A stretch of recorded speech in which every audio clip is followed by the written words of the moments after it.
everybody, it's Star Raptor here, and welcome to my spoiler-free review for Star Wars Legends of Luke Skywalker. This is written by Ken Liu, and it is part of the Journey to the Last Jedi publishing push, which kind of hints at things to come in the movie, which is just going to be here in a couple weeks. Can't wait. So, normally with these Star Wars novels, it is very cut and dry. We have either a story based on a character or based on a series of events, and it's all just canon. It's all part of the Star Wars story.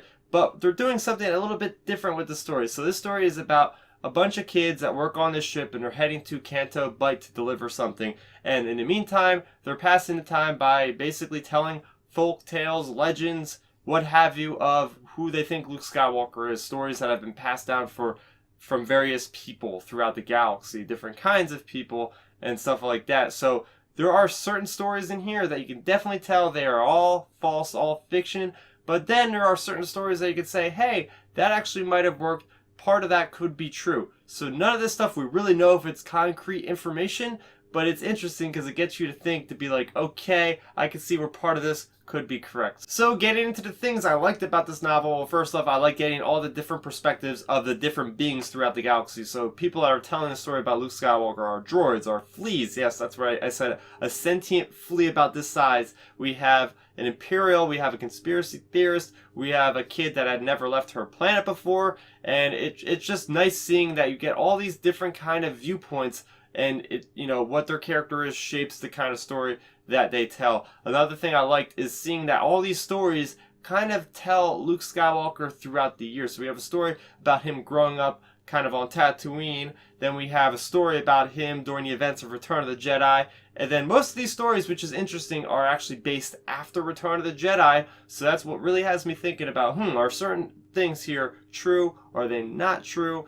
And it's just nice seeing like that whole picture of him kind of throughout the years. Another thing I enjoyed about this novel is getting a glimpse at how powerful Luke Skywalker supposedly is after Return of the Jedi. So we get quite a bit of descriptions about him interacting and using the lessons that Obi-Wan taught him, using the lessons that Yoda has taught him. We get a lot of quotes that he's using, and it just shows that he has really matured since we've seen him in A New Hope. Granted, I don't know what part of this is true, what part isn't. I hope that at least some of this stuff is true, because it'd be interesting now going into The Last Jedi, knowing just a little bit of how powerful he is at this point. And one last thing I liked about this novel is the actual physical appearance of the book itself. I mean, we got this different kind of cover here. It's got a multi-texture. Then the pages are split up between the interludes and the actual stories by different colored pages. And there's great illustrations in this book. So definitely enjoyed that. It's definitely unique from anything we've gotten in canon so far for the physical appearance of this book. Then going into my negatives, there were very many stories in here that were just so far-fetched that it's like, okay, obviously this is not going to be true. And they were just like so far-fetched that it wasn't even funny at points. It was just like, what the heck is happening? I forgot to say that this is actually one of the weirdest Star Wars stories you will ever read, without a doubt. Another thing I didn't enjoy was that there just wasn't enough character description. Ken Liu just doesn't really elaborate on a lot of these characters. I'm used to reading these Star Wars stories, getting a lot of these background aliens, right? I'm always on Wikipedia kind of going through, oh, they said this is creatures here, and I always look it up. Didn't really get that experience at all throughout this novel. It just feels like everybody was humans, which is kind of strange because we're in a larger Star Wars galaxy. I expect there to be references to Trandoshans, Rhodians, stuff like that. You know what I mean? I feel like we just didn't get enough of that. Some of the stories took a while to get going, I'll be honest with you. It's like halfway through the story, then it seems like they're finally talking about Luke here. So that definitely kind of bored me at points, to be honest with you. And one last criticism I have is the B story, or whatever you want to call the story of the kids who have to get to Canto Bight. I didn't really find their story that appealing, to be honest with you. Their little interludes there are not very long at all. I feel like they could have been stretched out a little bit longer, giving us some character development, because I feel like all the kid characters, I think there's 3 or 4, and I couldn't even really distinguish them very well from each other. They just didn't really have that much different physical characteristics, it seemed like, or at least they didn't call them out enough often in the story itself.